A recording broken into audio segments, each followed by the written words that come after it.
You know, niggas gotta get their priorities together. Got their mind on the wrong things, spending their money in the wrong way. Trapaholic, real trap shit. Say you need that car with the rims and a trunk, just like Jim. It's more than life. Yeah. I'm telling you. Talk to him. Say you need that LV bag with the belt and the hat. That's all you got though. It's more than life. Yeah. Talk to him. Real. Say you wanna turn up at the club, like some bottles, and press them guns. It's more than life. Fucking everybody. Yeah. Good evening, everyone, and welcome to Saints and Appetizers podcast. And who dat? And before we get into anything, I just want to show off that we got the Mudflap back. We got the Mudflap back. I know a lot of y'all out there probably be missing that, and that was probably other than my analysis, that was probably your favorite part of the show. But we got it back. We got it cleaned up, and we got the Mudflap, the money-making mullet back. Just had to let the hair grow out a little bit during the wintertime. It was too cold to have these sides shaved. But yeah, so we're looking good, and I don't know if it'll be April 1st or what if this beard comes off, and if it does, it won't be April Fool's. But that's enough of me. Let's get into some main course here, some Saints news. There's quite a bit of it for this being the off season and should be kind of the dead period before the draft. There's a lot of Saints news. There's a lot of drama and numbers and all rule changes and stuff. I guess that's not directly related to the Saints, but it definitely includes them. But yeah, we got a lot to get into. So let's get it. So can I get a menu?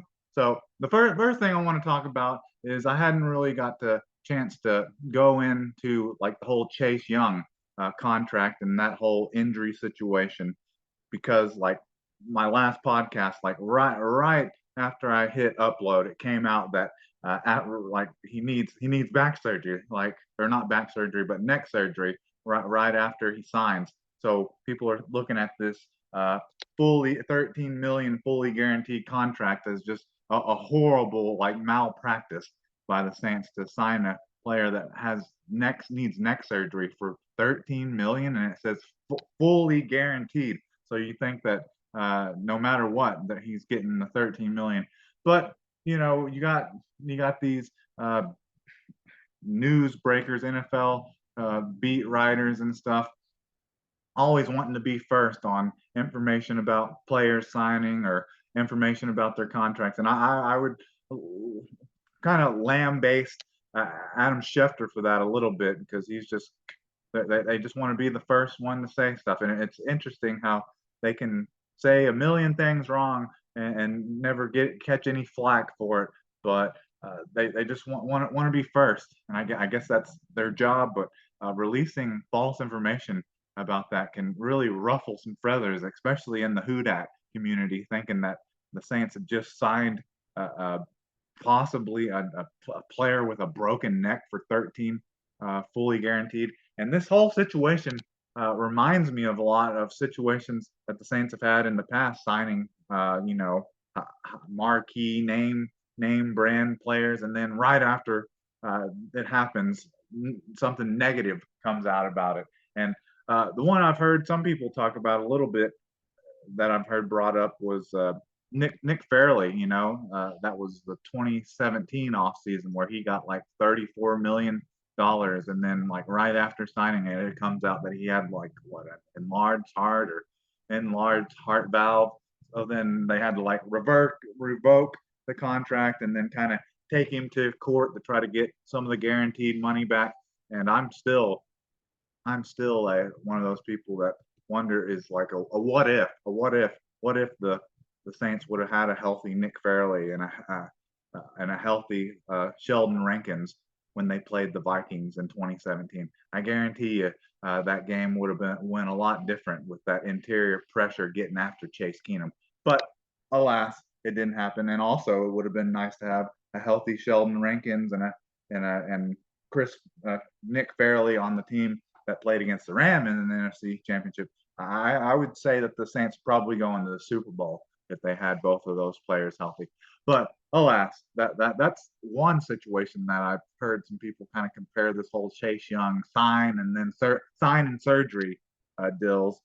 But the other one that I really hadn't heard brought up, maybe people kind of forget this or have forgotten this, but the Jarius Byrd signing was similar to this. It's a little different because it was a multi-year contract and he was set the new market for highest paid safety and was like one of the marquee safeties for just free agents in 2014. But yeah, he signed what, like a 30 no, a 63 $67 million contract for like 4 or 5 years, and then like right after he signed it, he needed back surgery. So I think a lot of Saints fans or Saints reporters or media people, they seem to have forgot that one, but I remember that clearly because I remember just right after he signed, I was so excited about it, and I was just like, Bird, Bird, Bird, Bird is a word, and then that just all that excitement just gets completely burned, just destroyed because he needed back surgery, and then he was never the same. He had the back surgery, and then like 4 games in or something to the first season, he had tore his ACL, and we just never got to see what the real Jarius Byrd was about. But sorry for having to bring up those horrible past memories, those traumatic memories. But that's the one that I haven't heard really anyone compare it to, is the Jarius Byrd signing. I guess it's a little different because it's not a multi-year contract and he wasn't considered like the top free agent, but still, that was a sign and surgery there. But let's go over the real cap numbers of Chase Young's contract, because it's far from 13 fully guaranteed. So let's break this down a little bit. So and these are just what I expect. These are kind of expectations for the contract. I don't think there's anyone out there, even these on the cap type of over the cap websites and stuff. I don't even know if they have the exact numbers yet. It may take until his contract expires to get what the exact numbers were for it. But this is just, I guess, an estimate, I guess, that's better than saying that it's 13 fully guaranteed, because it's not. So for his 2024 cap hit number, it should be only, let's see, 3.397 mil.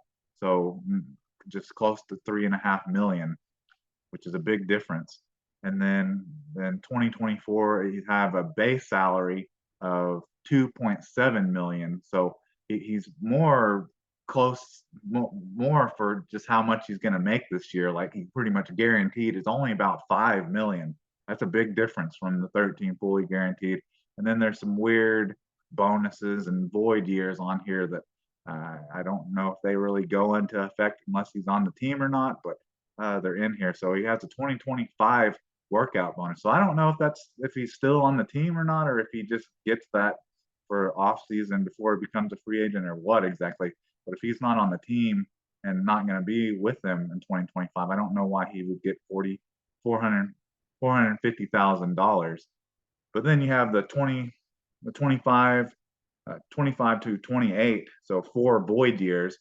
So his contract should just void after 2025 unless the Saints try to re-sign him, and that will actually be a cap hit for those 4 years. It'll be like a $2.72 million cap hit through those 4 years, even after it voids. So that's kind of like dead money, I would say.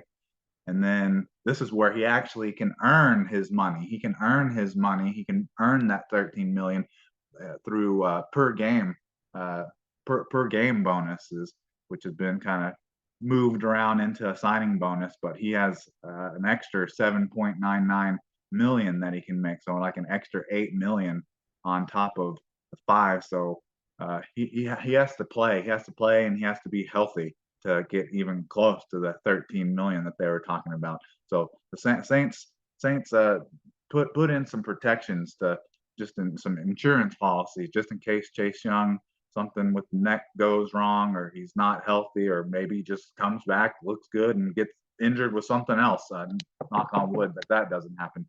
But yeah, that's a big difference from what people were saying, and people were clowning on the Saints there for a good while, for a couple days after the signing broke, and then the 13 fully guaranteed, and then comes out he's got a damn broke neck. It's compressed spine, uh, squeezing on a nerve in his neck, needing surgery for it. But yeah, so that's a big sigh of relief that the Saints didn't make another mistake like that.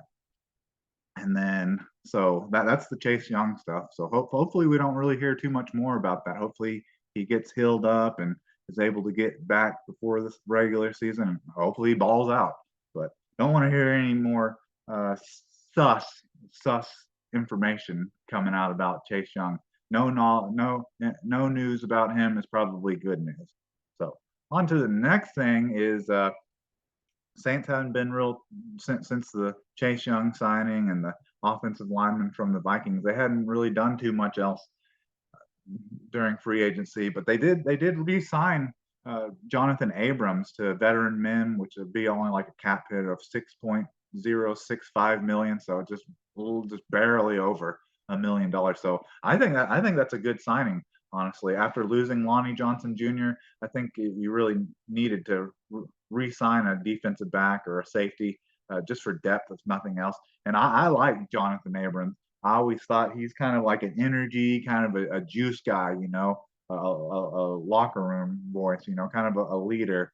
Just the fact that he's not one of the best players on the team may hurt his leadership skills a bit, but he's an energy guy. He's a juice guy, and you need players like that. And I've heard some people out there, they try to act like Jonathan Abrams didn't do anything last year, or what wasn't a part of the team or any of their wins last year. But I mean, if you go back and look back, it was I guess it was week 16 against the Tampa Bay Buccaneers at Tampa Bay. That was the Jonathan Abrams game, because he had an interception and a forced fumble in that game, which helped the Saints secure the win 23-13. So he was very integral part in helping them win that game against the Tampa Bay Buccaneers. And I think maybe Jordan Howden missed that game, so he was in a starting role and showed that he can be a ball hawk still. And he's still young, just 27 years old. So I'm a fan of the Abrams signing. I always liked him when he was originally came out of Alabama and was drafted by the Raiders. I'm trying to think, were they Oakland Raiders at that time? They were still the Oakland Raiders. Let's see. That was a while back. Yeah, so that was the last year Oakland was the Oakland Raiders, but he's kind of injury prone, so you never really got to see too much out of him. He's usually hurting himself from trying to lay such big hits on other people, but I think he serves well as a backup safety, reserve safety, and a special teamer. And hey, if he can have one or two more games like he did in that game against Tampa Bay where he had the interception and the forced fumble, then he's worth $1 million. All right. So that's about all they've really done regards to any kind of free agency movement or signing. And so since I guess most of these rules, so there's been a bunch of rules changed. Some new rules have been changed. And I guess that happened like on Monday. It came out that a lot of these, I guess they were rules that they presented to the NFLPA, about whether they think that these rules changes, I guess. So let's just get into them. So some of the new rules that probably people hate and are disgusted by is the ban of the hip drop tackle. And I've watched like the highlights of what they presented to the NFLPA, and I just don't even understand what the difference between the hip drop tackle and just trying to do your best to get a guy down when he's already past you. Like, I don't see how you could do much more than do a hip drop tackle. Just grab the guy by the waist or up around the chest and just drop your body weight down. I don't understand anywhere else that you could make a tackle like that. So that's really confusing to me that passed. I understand it's for player safety, but I just it puts the defenders in a tough place because I mean, how are you supposed to tackle someone from behind now? You can't horse collar them. You can't now you can't hip drop. I really be interested to see how this is officiated, and I just know with how the Saints luck is with penalties and refereeing that rule is probably going to end up costing them a game. Like it's going to be left in the refs' hands because of a stupid rule that really doesn't make any sense. But so it's going to be like a personal foul, 15-yard penalty, first down. It's kind of one of those situations where when a defensive back like gets burned, they should just they should just they just commit pass interference just to not give up a touchdown. So I kind of look at this the same. I don't see defenders not doing the hip drop tackle because if they don't, they'll just be giving up a touchdown or a big gain. So might as well do it than give up a touchdown. So I'd be very interested to see how this is officiated and how players like follow this, how closely they follow this rule, and be real interesting to see if it ends up affecting the outcome of a big game, a big playoff game or the Super Bowl or some uh, win and you're in type of game towards the end of the season. It'd be very interesting. But that's not the only rule that was changed, man. They just keep changing the game. I just like saying stuff to say the same. I don't like change, and I understand for player safety, and then I guess the kickoff rule. People felt like kickoffs were pretty much dead, but I'm not a huge fan of this new kickoff rule either, and I'm probably not the best person to try to explain it to you. If you really want to get it explained to you, you can find. I'm sure somewhere on the internet you can find Dan Rizzi, the Saints special teams coach. I think he's kind of one of the leaders in formulating this new rule. But if you really want to hear how it's going to be refereed, then you probably need to go listen to him either on Pat McAfee or I think there's maybe just a YouTube video of him explaining it or on NewOrleansSaints.com. But my understanding of it is so basically it's going to be a lot like the USFL, XFL uh, kickoff, how it is. Basically, you just have the two teams basically like lined up here, and then your kicker's kicking off from the same spot, But then there's a kick zone, and then there's obviously the end zone for the touchback. But basically, you get penalized if you kick a touchback. I think originally the ball would come out to the 35 if you kick a touchback, but I think they did a little alteration to that rule and made it to where it just comes out to the 30. But I mean, you're getting penalized now basically for kicking if you kick a touchback. And then there's like the kick zone, and then there's like the area where you would perform the onside kick. And if you kick and it doesn't get in that kick zone and it gets in that onside kick zone, it ends up being like what the ball comes out to the 40 or the 45 even. So there's a big penalty if you don't get it in that what I think it's like 25 or 35-yard kick zone. If you don't get it in that, then you're getting penalized. I definitely see that rule ending up costing the Saints next year. They'll end up accidentally kicking it, shanking it, and they'll end up just dying right at the end of the right at the start of the kick zone and get the ball taken out close to midfield and lose the game because of it. So and then of course the real like the real pointless part of it now is that you can't do a sneak onside kick because of that penalizing kick zone there is. Like you can't do a sneak onside kick. Like you literally, it has to be the fourth quarter. You have to be trailing, and you have to literally let the officials and the other team know about it.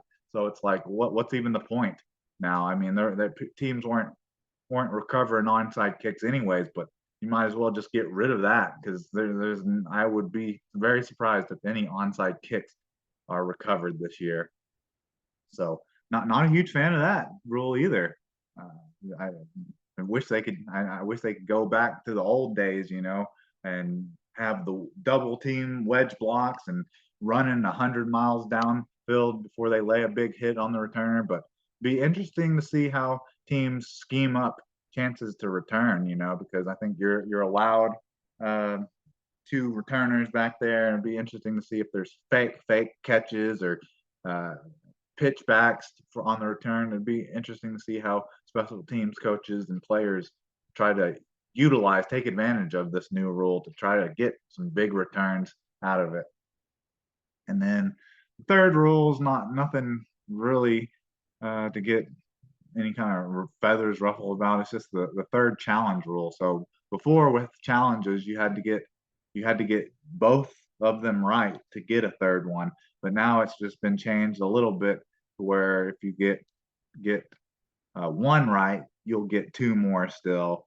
So you'll get three anyways, even if you get one wrong, which I don't really understand the change of this rule, because that's kind of one of the reasons they made it like it was before, where you had to get both to get a third one so that it doesn't slow the game down. But it seems as if they'll be getting them anyways, even though any call or any play is subject to referee review. And after the 2-minute warning, everything is reviewed in the booth, and every turnover and score is reviewed. So I don't know. That's not a big deal. I'd be surprised if that causes any controversy. And then, so that's all the rule stuff. I hate it. Every year they're trying to change the game, and they're getting farther and away from the game that I originally loved when I first started watching NFL. So it's kind of sad, you know.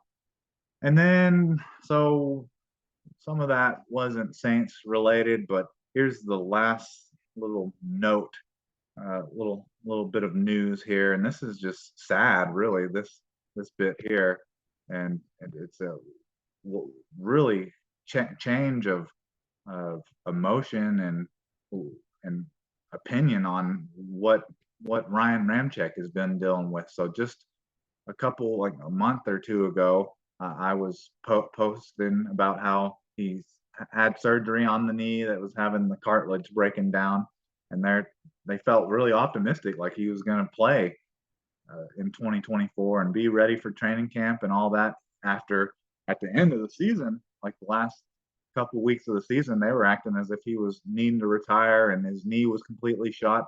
So then you just felt kind of good hearing that he had surgery and it went well. But now news is coming out that Dennis Allen is saying that he's not feeling as good about it, you know. Let's see if I can find what he was saying here. So this is something Dennis Allen said about it. So a few weeks ago, I was feeling a lot better about it, and yet I don't know that I'm seeing as much progression as I was hoping to see at this point. And then he added, "We got plenty of time. We're just going to have to wait and see how it goes, and we go through all the off season and we get into training camp aspect of things." But then he's asked, like, could it roll over in the next season? And he's just like, it could be. So that's really a change of temperature there. You know, you doing a temperature check on something, it was feeling like, oh, they're feeling pretty confident about him, and should had a successful surgery and should see some progression. But it doesn't sound like in his rehab or anything that it's looking any positive. But the only positive I can take away from this is that he did took a pretty big pay cut. You know, he went from what his base salary was, from 17 million, to the new deal that guaranteed him only 6.5 million and a 5.3 million signing bonus with a 1.2 million base salary. And that helped the Saints get down where they could create 14 million in cap. So that's really the only positive thing about this. But yeah, this is looking really negative now. I was a little surprised when it came out that they were feeling good about it after he had the knee surgery. So this is disappointing and depressing, but not overly surprising, really, with how they've been talking about his knee the last 2 years, and then how it all ended at the end of the season. But yeah, that'll be disappointing, but also kind of expected if he ends up retiring. And this makes the whole Chase Young signing so much more pivotal and highlighted, because if they have an edge rusher now that they think that they can rely on, then maybe they can go best player available or player of need in the first round, and basically, or if Ryan Ramczyk retires and they don't re-sign Andreas Pete, they basically have to draft an offensive tackle in the first or the second round. Maybe even two. Maybe with your first and second round pick, you draft an offensive tackle or an offensive lineman. But yeah, that whole knee stuff, it remains to be seen, and I'm not liking the direction that's headed. But you have players like Michael Thomas kind of chime in the same way and talking about scenarios that he's had in 2022. I'm trying to think if he hurt his foot. Yeah, he got turf toe, and then shortly after they gave like the diagnosis for it, and they said, well, I guess the medical staff expects him to be back this season, and well, he never came back. So they thought positive about it shortly after he had the injury and had the surgery, and then he just never came back. And then that same thing happened in 2023 with Michael Thomas. Michael Thomas and Marshawn Lattimore. So Marshawn Lattimore had the ankle injury, and then Michael Thomas had a hamstring injury. And you heard from Dennis Allen talking about how they should make it back before the end of the season, and then they never came back. So that sounds very similar. It seemed like Michael Thomas was hinting at malpractice a little bit, and Saints medical staff would definitely not be innocent of that. Just the main one you can talk about, and I'm surprised he never sued the pants off of the New Orleans Saints, was Delvin Breaux. They were literally saying that this guy's got a shin contusion when his damn leg was broken, and that pretty much ended his career in the NFL. So the Saints medical staff is not, I wouldn't say is one of the best, that's for sure. And the thing that worries me about that is, so you hear the stuff about Ryan Ramczyk, about how they sounded kind of positive about it, and then they're completely did a complete 180, and so you're hearing something similar now, and I'm talking about Cam Jordan. So I guess Cam Jordan needed ankle surgery recently, and shortly after it happens, or before it happens, I guess knowing the degree of the ankle injury, Dennis Allen says he doesn't expect it to be an issue coming into training camp. So that makes me think, oh, Cam Jordan, he's done. You might as well retire Cam Jordan.